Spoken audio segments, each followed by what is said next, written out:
With the lockdown restrictions starting to lift, I know a lot of people are thinking about cycling to work. And it's World Bicycle Day this week coming up. So with that in mind, I headed into Oxford last week and caught up with a cycling guru that I know and just asked her for her top tips on cycling to work. And although the audio quality is not great on the video, I thought there's loads of good stuff in there and it's worth putting on the YouTube channel. So I hope you enjoy this, I hope you find it useful. Let us know if you've got any comments or questions and we'll see if we can get back to you. Okay, in this video we're going to give you our top tips on cycle commuting, cycling to work.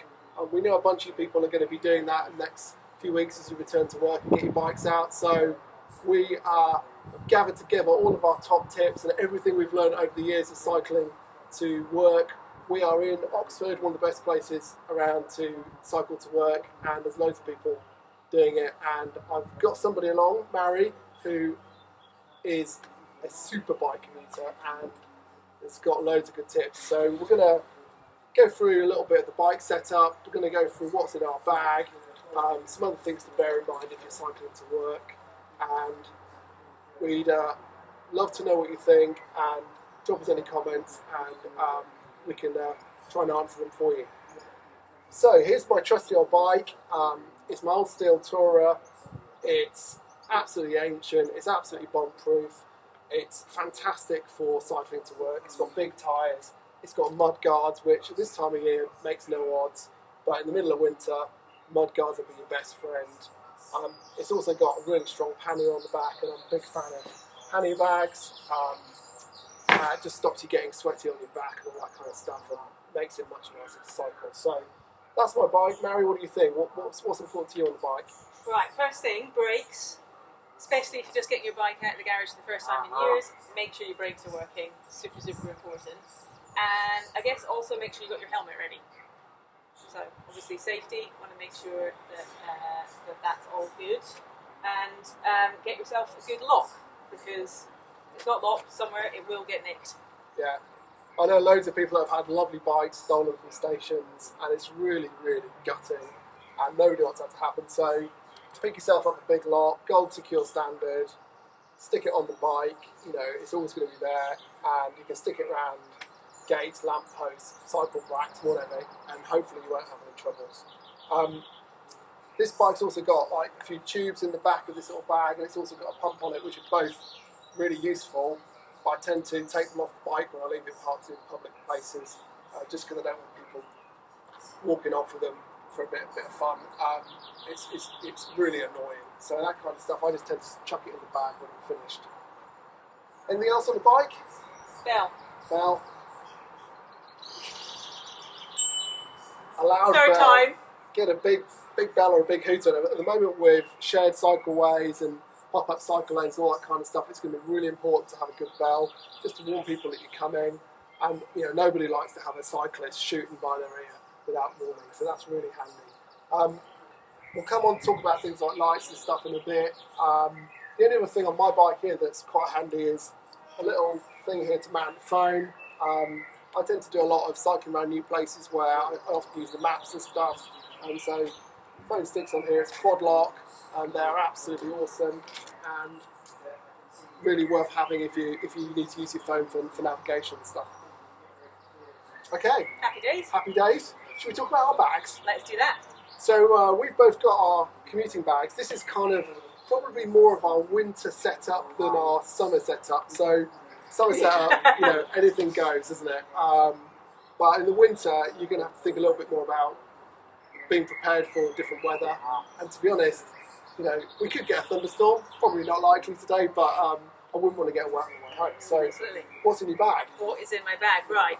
We are both big fans of pannier bags. I've tried rucksacks, I've tried chest bags, I've tried everything, and nothing beats a pannier because it keeps the weight on the bike.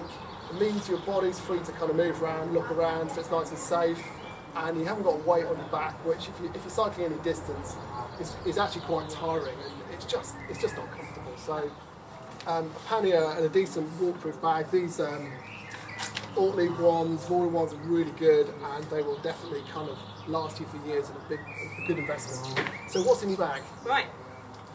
So, first things first, also a pannier, but this one does convert into a backpack.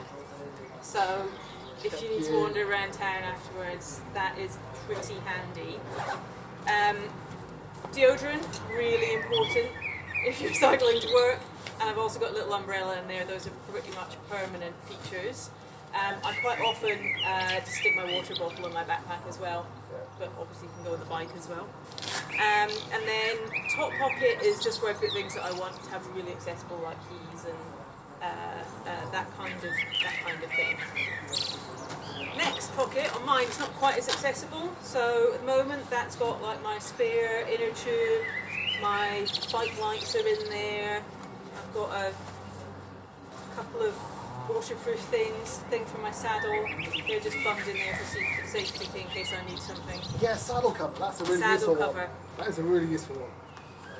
Okay, and then so inside got a nice pocket for my laptop to go into. So that's handy. It's padded. Makeup. I mean anything you put in your handbag really. Yeah. Wallet. I do have. We don't need them today, but buried in the bottom, waterproof trousers. So essential. Absolutely essential. I think if you're just, especially if you're just starting out commuting by bike, get waterproof trousers before it rains, because that's going to be the thing that stops and put them on. So yeah, get them, stick them in your bag, leave them there. And these are quite nice Gore-Tex ones, and they're breathable, and they're designed for cycling, so they've got a little bit of a shape to them that's ready for the bike. But you know, you can get 10 quid cheapo ones. And also waterproof jacket. So if you've got, if you've got panniers, you're not going to have something in your back. You can vest in a nice lightweight waterproof jacket. Yeah. If you're going to have a backpack in your bag, don't do that because you'll wreck the nice expensive jacket you bought. 5 quid packing that will do, but it will be a bit sweatier. So that's basically my bag. What's in yours? Well, what I really like about that set is there's not much in it, and it's really light. And I think that's the kind of top tip. So you're looking to try and minimise the amount of weight on the bike, because if you're going to be cycling a longer distance, I know a lot of folk are, just trying to reduce the amount of stuff and the amount of weight you've got on the bike will make it much easier. So I go for a similar kind of setup. I have like one little bag, and that's got all of my waterproof gear in it, and I go like similar, sort of lightweight, fairly cheap stuff, because it's going to get a pretty hard life. So also I've got my kind of like little high vis top as well for winter, so that's pretty small, that's in there.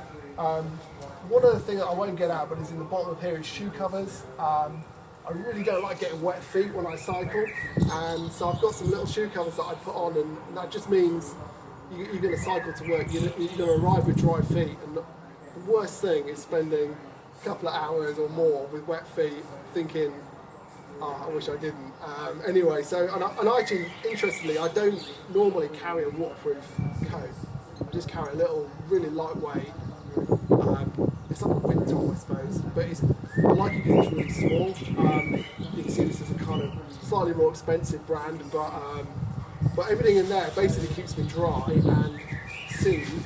And then pretty much I would say my contents of my bag is pretty similar to yours actually. Although I didn't bring my makeup bag today, but yeah, I've got my lights in there. I've got a charging cable for my PC.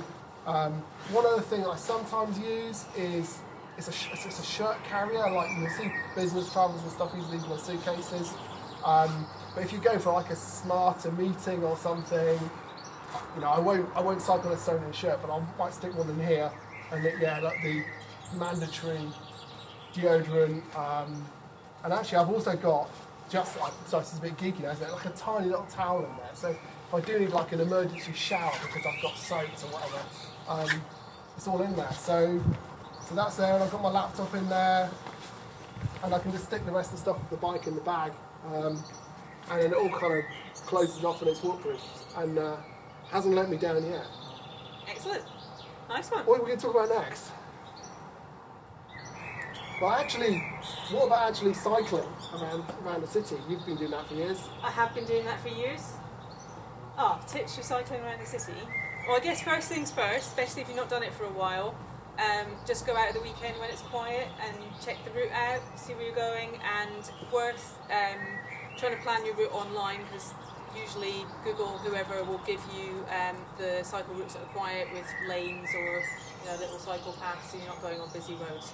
Yeah, Google actually has a little feature now in its navigation for bike-specific stuff, and that's usually really good. Not always.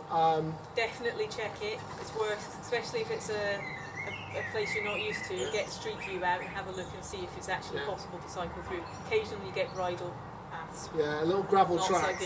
Not so good. And there's a few other kind of cycling-specific apps that are quite useful, and stuff like Cycle Street. It's all worth checking out to find good and nice, safe ways to get from A to B. Okay, I think we've covered everything we're going to do in this.